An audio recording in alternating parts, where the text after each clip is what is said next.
know you all are waiting to hear about that. They play tomorrow, though. They play Chicago. So I'm conflicted. Trunk or treat, Vikings in Chicago. But the game starts at 7:30, so the conflict is really not there. If you will indulge me, I'm going to sit one more week. My foot's getting much better. Thank you for the prayers. And if you're new, and my foot's been hurting for a little bit. And so, Exodus chapter 12, while you're turning there. Exodus chapter 12. Exodus chapter 12. Starting in verse 1.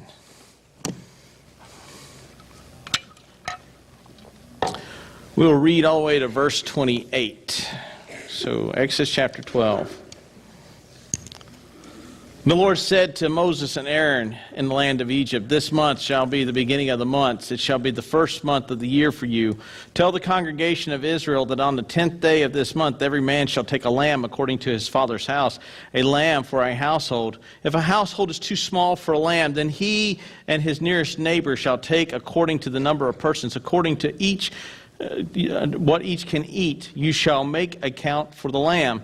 The lamb shall be without blemish, a male of a year old. It shall take it from the sheep or from the goats, and you shall keep it until the 14th day of this month, when the whole assembly of the congregation of Israel shall kill their lambs at twilight. Then they shall take some of the blood and put it on their doorposts and on the lintel of the house in which they eat. And they shall eat of the flesh at night, roasted on the fire with unleavened bread, bitter herbs. They shall eat it. Do not eat any of it raw or boiled in water, but roasted, its head with its legs and its inner parts. You shall let none of it remain until the morning, and any that remains until the morning you shall burn. In this manner you shall eat it. With your belt fastened, your sandals on your feet, with your staff in your hand, you shall eat it in haste. It is the Lord's Passover. For I will pass through the land of Egypt at night, and I will strike the firstborn of the land of Egypt, both man and beast, and on all the gods of Egypt I will execute judgment. I am the Lord. The blood shall be a sign for you on the houses where you are. And when I see the blood, I will pass over you. No plague will befall or destroy you when I strike the land of Egypt. This day shall be a memorial day. You shall keep this feast to the Lord throughout your generations as a statute forever. You shall keep it as a feast. 7 days you shall eat unleavened bread. On the first day you shall remove the leaven out of your house. For if anyone eats what is leavened from the first day until the seventh, that person shall be cut off from Israel. On the first day you shall hold a holy assembly, and on the seventh day a holy assembly. No work shall be done on those days, but whatever is needs to eat, that alone may be prepared by you. And you shall observe the feast of the unleavened bread, for on this day I brought your host out of the land of Egypt. Therefore you shall observe this day throughout your generations as a statute forever. And in the first month, from the 14th day of the month, at evening you shall eat unleavened bread until the 21st day of the month at evening. For 7 days no leaven is to be found in your house. If anyone eats what is leavened, that person will be cut off from the congregation of Israel. Whether he is sojourner or a native of the land, you shall eat nothing leavened. And in the dwelling places you shall eat unleavened bread. Then Moses called the elders and said to them, "Go and select a lamb for yourselves according to your clans. Kill the Passover lamb. Take a branch of hyssop, dip the blood that is in the basin, and touch the lintel and to the doorpost with the blood in the basin. That none of you shall go out of the door of his house until the morning. For the Lord will pass through and strike the Egyptians. And when he sees the blood on the lintel and the two doorposts, the Lord will pass over the door and will not allow the destroyer to enter your house to strike you. You shall observe this rite as a statute for you and your sons forever. When you come into the land the Lord will give you as a promise, you shall keep this service. And when your children say to you, 'What do you mean by this service?' you shall say, 'It is a sacrifice of the Lord's Passover. For he passed over the house of the people of Israel when he struck the Egyptians and spared the houses.' And the people bowed their head and worshipped." All right, long reading. This is the institution of Passover. It comes between the 9th plague and the 10th plague. And in the 10th plague, and in this passage, we get to see the precursor to the 10th plague. Notice that there is a prescribed manner in which things are to be done. Notice that there is an exacting detail within the prescribed manner in which things are to be done. Notice it is not haphazard. But I also want you to notice that there is a constant refrain. You will do X because of this. You will do X and then do this. Let's take a look, beginning in verse 1. And the Lord said to Moses and Aaron in the land of Egypt, this month shall be the beginning of the months. It shall be the first month of the year for you. Tell the congregation that on the 10th day every man shall take a lamb according to their father's house, a lamb for a household. And the household is too small, then he is to go with his nearest neighbor. And they shall take according to the number of persons. At this time, when this feast comes around, you are to take a lamb. If your household is too small for the lamb, you buddy up with your neighbor. Now, the text here does not prescribe what it means to know how much lamb you're going to need. Later on in one of the midrashes, or in the Talmuds, one of the scholars said, well, if you factor in kids and parents, then the typical number will be 10 to consume an entire lamb. So that's where a lot of people get the number 10, but that comes much later. You take a lamb. Notice it's a very prescribed message. You take a lamb. If there's not enough people in your home, there's a way to fix this. Invite your neighbor. Let's take a look a little bit more. And a specific day. Not whenever you feel like it. Now, today seems like a good day to kill a lamb and have some mutton. Very exacting time. Look at verse 8. The lamb you shall be without blemish, shall be male, a year old. You shall take it from both sheep or amongst sheep or goats.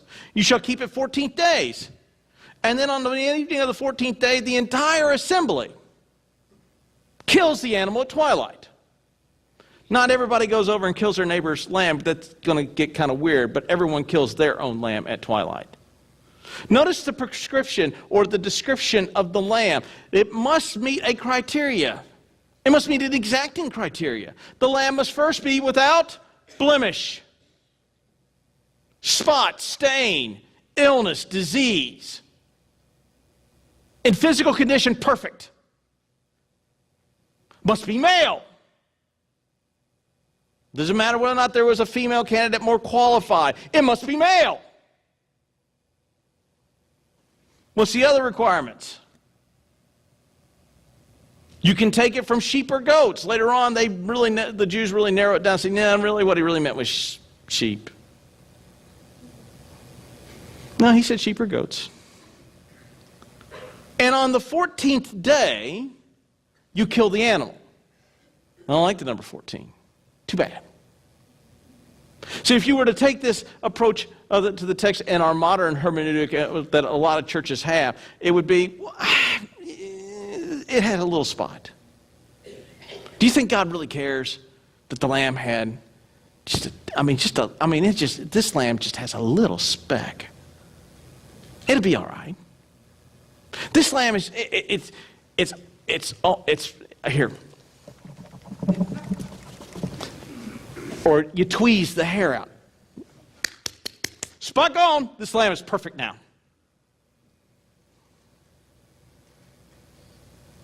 I don't have any male goats. I got female goats. I'll just substitute one of those. See, a lot of times when we come to the text, we approach the text as a suggestion of good ideas that are not well-meaning because, well, we don't like those things. Too bad. Unblemished. Not unblemished after you painted it. Not unblemished after you plucked the hair out. Not unblemished after you pumped it full of antibiotics. Unblemished from the very beginning. Spotless, unstained. Sounds like a description that we will have later on, doesn't it? Male. Not whether or not it feels like it's a male. It thinks itself to be a male. It quite possibly could be having an identity crisis as a male. Male. And then on the 14th day, everyone takes it outside, holds it over a trough, takes a knife, runs it across the jugular, and bleeds the animal out. And says, man, that's kind of gross. Yeah. The animal sacrifice system wasn't a sterile environment. I mean, if you've ever cut the throat of a bleeding animal, do you expect to get covered in some stuff? It's not a pleasant process. And the purpose of the bowl, as we will see later on, but we will see a refrain. You select a goat or a sheep, it's got to be perfect. It's got to be sinless. It's got to be blemishlessness. And the example that we understand now today when we look at this here is that the sacrifice made for us was spotless, without blemish, male, executed for his blood. Let's keep looking.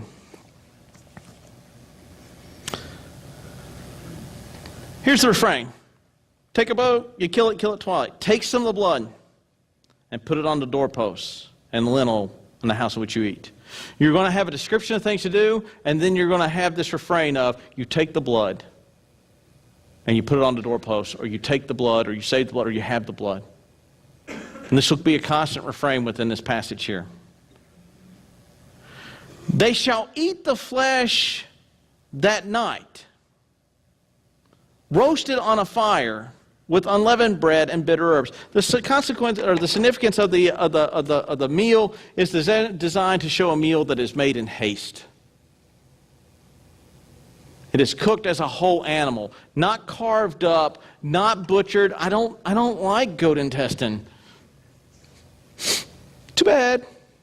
I only want dark meat. I don't know if lambs have dark meat and like chickens and bird soup, but can I get a leg quarter? Can you smother it with butter? Put a little mint and jelly on the side. Oh, yeah. Can I get the lamb with some mint jelly? I really like Cracker Barrel biscuits.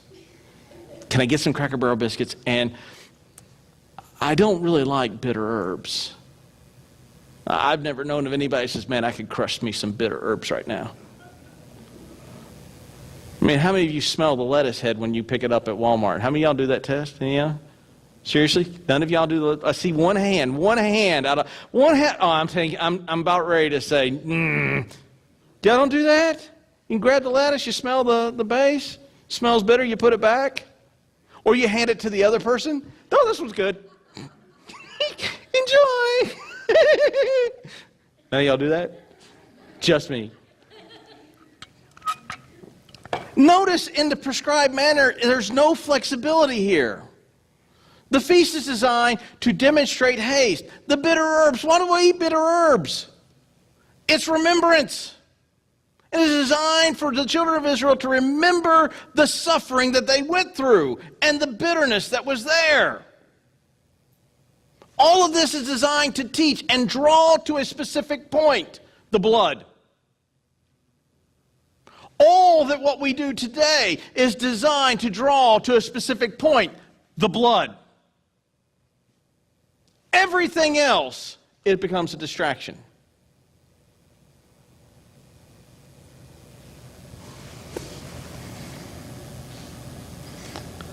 Do not eat any of it raw, but I like my meat medium rare. You are stuck. Like Chuck in this situation. They're cooking this dude well done. My standards, they've ruined a good piece of meat. But I'm not the Lord, and I'm not overriding this decree. It is to be cooked thoroughly. You can't boil it because it must remain intact. You cook it with its entrails inside with the head attached. Ugh. And eat it all. Notice the specificity of these decrees. It's not, I know some of you don't like sausage casing. It'll be all right. You'll be fine. I have never once thought, man, I could pound. I do not eat livers. Not even at gunpoint. My mama tried to slip in some beef liver one day and said it was steak. I looked at my mom and I said, Mama, it's a sin to lie. When I came to, I covered that dude with tons of Heinz 57. It did not help the flavor. They were to consume the entire animal. Well, what happens if you do not consume the entire animal? Well, God leaves a provision for that. And none of it shall remain until morning, and if there anything remains, it shall be utterly consumed by fire. Nothing is to be left. Why?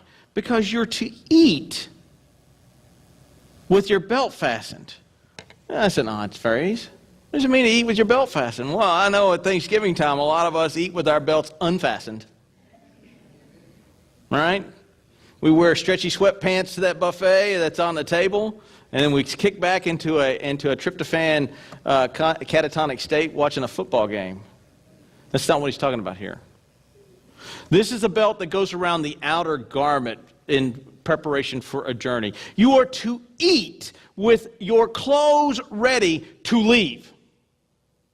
You are to eat with the sandals on your feet, because when the Lord goes through Egypt and kills all the firstborn, Pharaoh is not going to give you time to get out. He's going to tell you to go.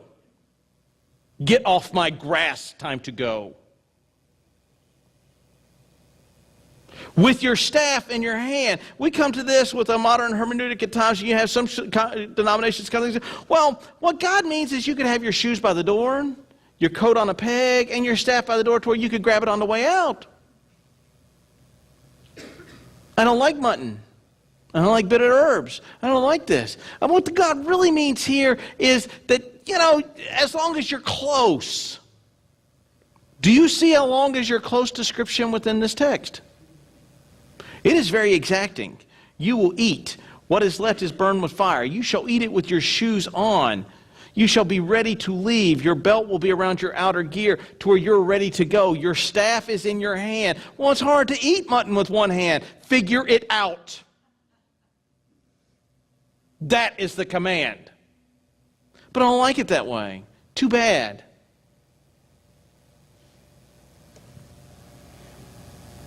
Check this out. Here's the second refrain. In this manner you shall eat it with the belt fastened, for, as you drop down, it is the Lord's Passover. For I will pass through the land of Egypt at night, and I will strike the firstborn in the land of Egypt, both man and beast. And on all the gods of Egypt will I execute justice. I am the Lord. The blood shall be a sign on the houses where you are. And when I see the blood, I will pass over you, and the plague will not destroy you. Description, blood. Description, blood. All of these things are designed to point to the purpose of what the blood does. And as we continue to read, we see more and more of what the blood does. The blood designates to the Lord that this is a house that he will pass over, but this is a house in which he will kill. This is a house that he will pass over, but this is a house in which he will kill.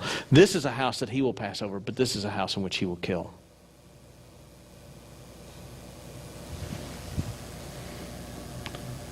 This day shall be a memorial day. You shall keep it as a feast for the Lord. Throughout your generations, a statute forever, you shall keep this feast. It's not something we do this one time.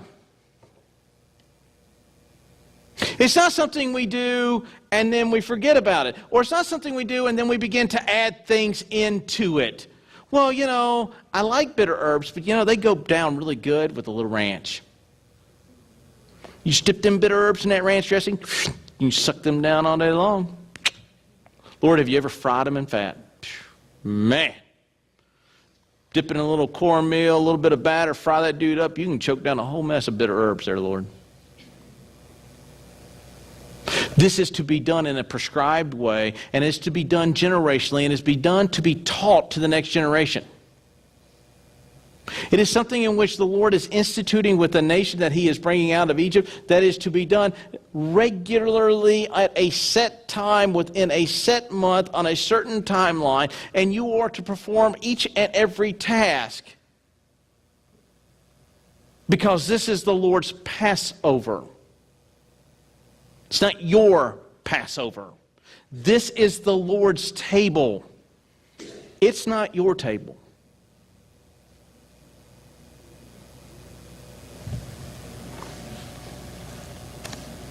On the first let's see here. Go back. 7 day, back even further. For this day shall be a memorial. You shall keep a feast. 7 days you shall eat unleavened bread. On the first day you shall remove all the leaven out of your houses. For if anyone eats leaven from the first day until the seventh day, that person will be cut off. On the first day you will hold a holy assembly. On the seventh day you will hold a holy assembly. No work shall be done on those days. But what anyone needs to eat, that alone may be prepared. You shall observe the feast of unleavened bread, and on the very day I brought you, for on this very day I brought the host out of the land of Egypt. Therefore you shall observe this day through your generations as a statute forever. In the first month, from the 14th day at evening, you shall eat unleavened bread until the 21st day of the month of the evening. For 7 days no leaven is to be found in your house. And anyone who eats of leaven, that person will be cut off from the congregation of Israel, whether he is sojourner or a native of the land. You shall eat nothing leavened. In your dwelling places you shall eat unleavened bread. Do you think he's kidding about the leaven? Twice he says, if you eat a raised cake of any kind, I'll be angry with you. Boy, are you going to go to the corner. You will be at the back of the procession. Is that what he said? If you eat of any unleavened bread at all within those 7 days, you are cut off. You are excommunicated from the fellowship of Israel and the fellowship with God.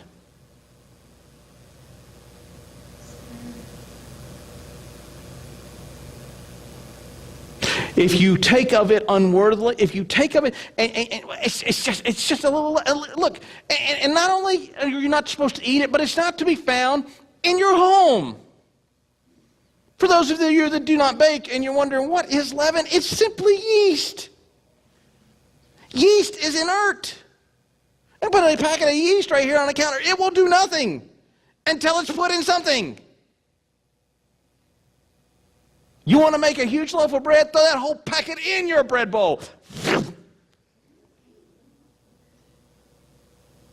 Make some alcohol, throw a packet of yeast in there. Wouldn't advise it, but hey, in a couple of days that yeast will activate, and man, it'll go to town.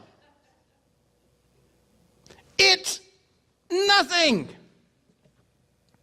As a matter of fact, if I were to sprinkle it on a counter, many of you would think it's dust. It's nothing. It's inert. But you better not have any of it in your home. Yeast and leaven is tied so much to sin that the text uses it as an adjective for sin. It is to be cast out. It is to be placed outside the house. For 7 days you will eat matzah. Any of you ever had a matzah cracker?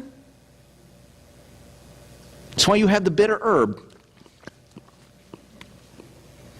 There's not, the ones I've had really don't have a lot of salt in them, and they're flat. I mean, like cracker flat. So it's like eating cardboard. You want to know what it's like? Go eat some cardboard. I mean, this meal is not designed to appeal to your palate, to be pleasing for you. It is designed to show the haste in which you will leave Israel. It is designed to be a teaching tool that you left in such haste that you did not have time to put yeast in your flour to make bread. It was designed in such a case that you did not have time to draw and quarter the animal and cut out its innards, that you cooked it whole so that you would have something for the travel to eat. And the bitter herbs are there designed to constantly remind you of the dead children that went into the Nile and the people that's lived under slavery for 430 years. These elements are not here for you to get a little snack mid-morning. It's not like you when we go to Sam's on Sunday and you go around and you collect all the free samples, that way you don't have to eat for lunch. Paul gives a prescribed manner of how we take of these. We don't partake of these with unclean hands. We don't partake of these with sin in our heart. We don't partake of these while having a grudge against a brother or a sister. We don't partake of these with unconfessed sin, because when we do, we invite the wrath of God upon our own life. That's the prescribed way in which we partake of these elements.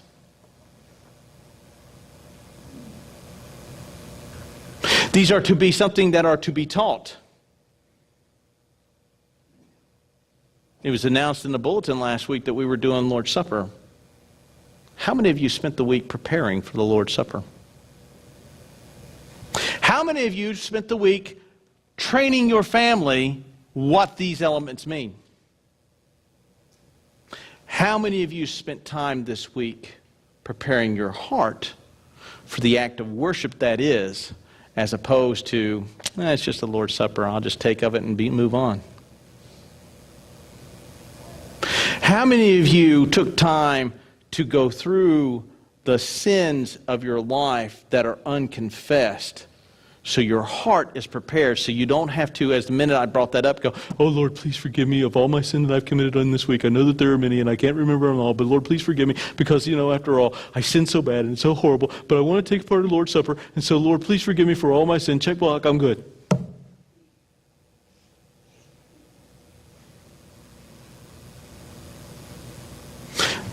But we're going to go and take this.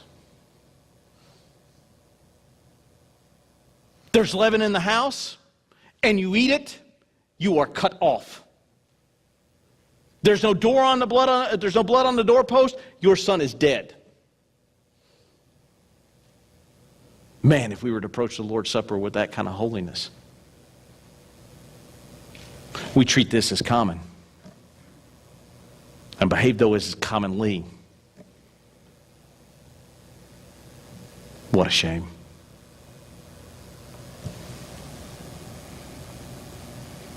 Here's the second refrain. Then Moses called, or the third refrain. Then Moses called and said to them, go and select for yourself a lamb according to the clans, and kill the Passover lamb, and take a branch of hyssop and dip it in the blood at the basin, and touch it to the lintel and the doorpost, and that the blood that is in the basin. None of you shall go out of the house. Do this, blood. Do this, blood. Do this, blood. Why?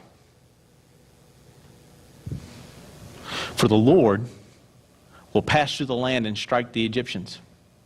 And when he sees the blood on the lintel of the two doorposts, he will pass over. When he sees the blood, he moves to the next house that was not obedient. And in that house, he kills the firstborn. Male. Human, animal. No distinction. When he sees the blood, he passes over. This, what is being described here in Exodus, is what we call in theological terms as expiation. It is the cancellation of the debt. When he sees the blood, it's canceled. Basically, the pain and the penalty of the death is kicked down the road. When we take of this is both expiation and propitiation. Not only is the sin canceled, it's canceled through propitiation, which is God satisfying his wrath in the body of the Son by executing the Son in our place and shedding his blood to cover us. This is the prelude to this.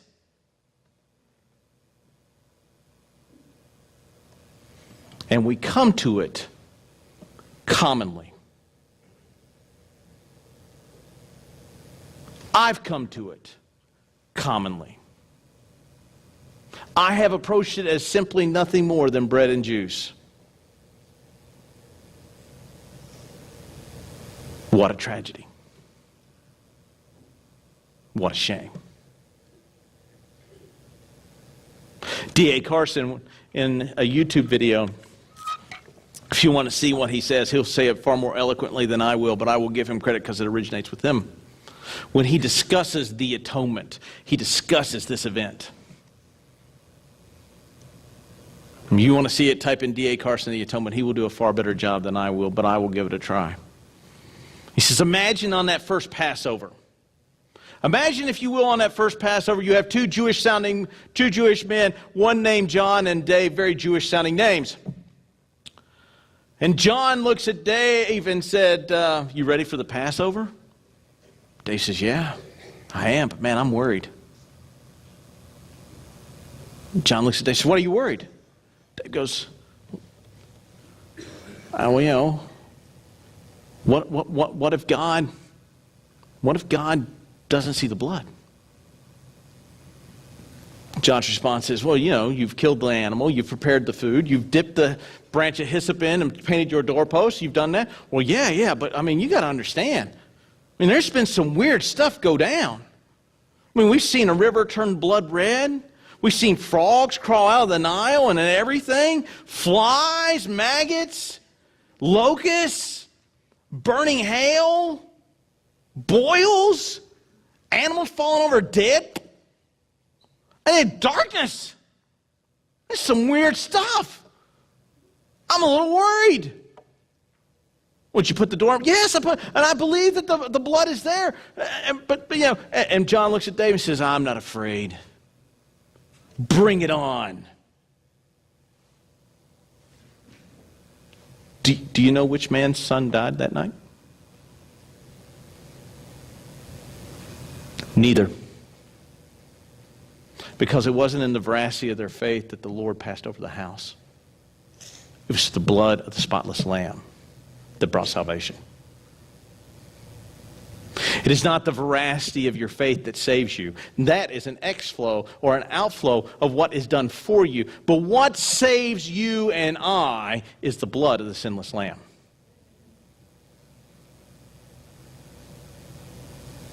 The accuser will come to you and accuse you of all the things that you are not.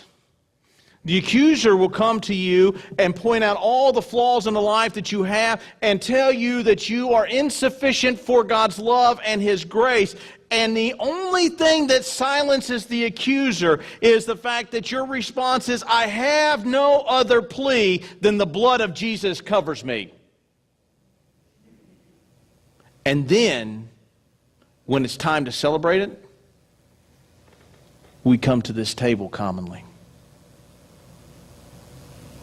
And we look at the cup as though it's insignificant. And we look at the wafer as though it's meaningless. But we want it to cover us when the time comes. The purpose of why we do communion is not to make us feel good. That is not the purpose.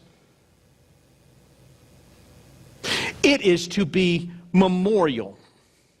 It is to be remembrance. It is to be taught.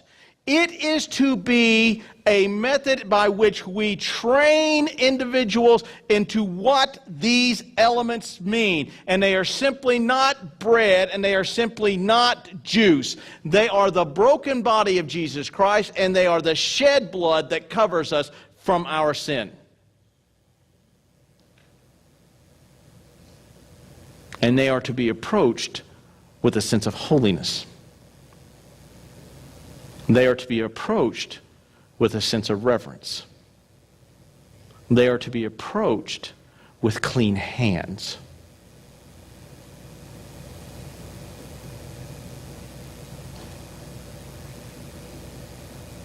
Folks, it is not in the veracity of your faith that saves you. It is the shed blood of the sinless Lamb that saves you. And in so doing, the outflow of that salvation is a life lived in faith, through faith, and by faith. I'm going to take a moment. We're going to pause. Where you are, you're going to bow your head. And you're going to quietly approach this table reverently. I will be up here to approach this table reverently. This is an opportunity where if you have unconfessed sin in your life, it is the opportunity for you to take before you take of this. Would to God there should never be a moment like this before Lord's Supper. We should all be prepared.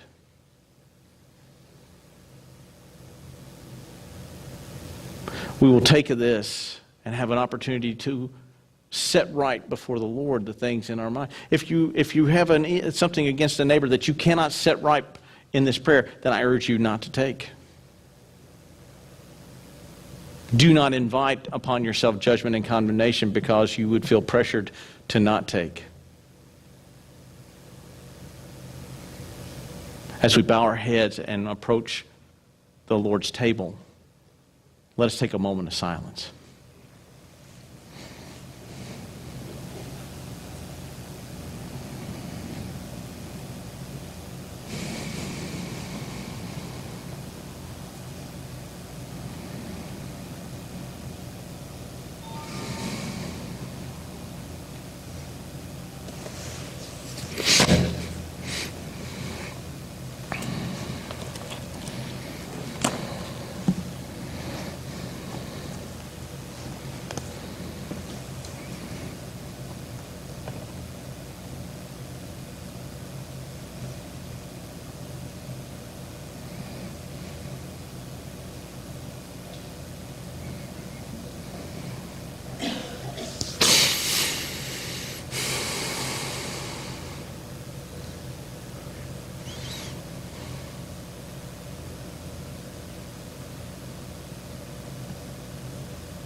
As the deacons come forward, if you'll please raise your hand.